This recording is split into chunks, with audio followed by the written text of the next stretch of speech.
चुप। तस्वीर को मुकम्मल करो ना, ये चैप्टर खत्म नहीं करो ना।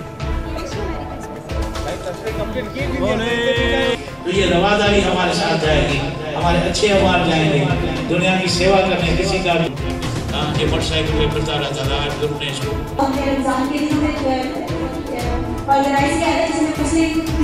रवादारी तहरीक पारां नए साल की खुशी में एक बी खुशी गड करे इंसान ज़ात से प्यार और मोहब्बत जो दर्स दे छो। 31 दिसंबर की रात तारीख़ मटंदे ही तहरीक रवादारी पारां कराची के आरामबाग वाले गुरुद्वारे में नए साल जो केक काटियो वियो।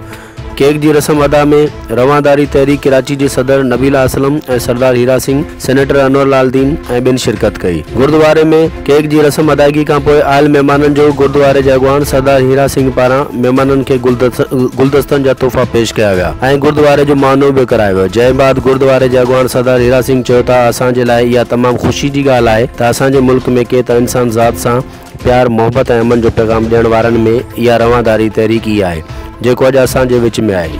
सेनेटर अनवर लाल दीन चयो त अक़लियती बिरादरी असांजे मुआशरे जो हिस्सो आहे। हर खुशी गमी में असीं संदसि गॾु आहियूं ऐं हिक ॿिए सां गॾिजी हलणु घुरिजे। आख़िर में रवादारी तहरीक कराची के सदर नबीला असलम चयो त अॼु असांखे तमाम खुशी थी आहे जेका अॼु असीं नए साल जो केक भी काटियो ऐं संदसि क्रिसमस जो भी प्रोग्राम मुनक़द कयो वियो।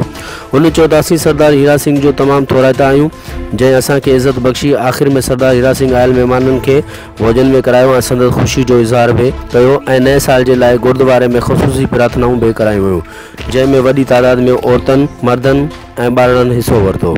बागी सागर फॉर सोच TV कराची।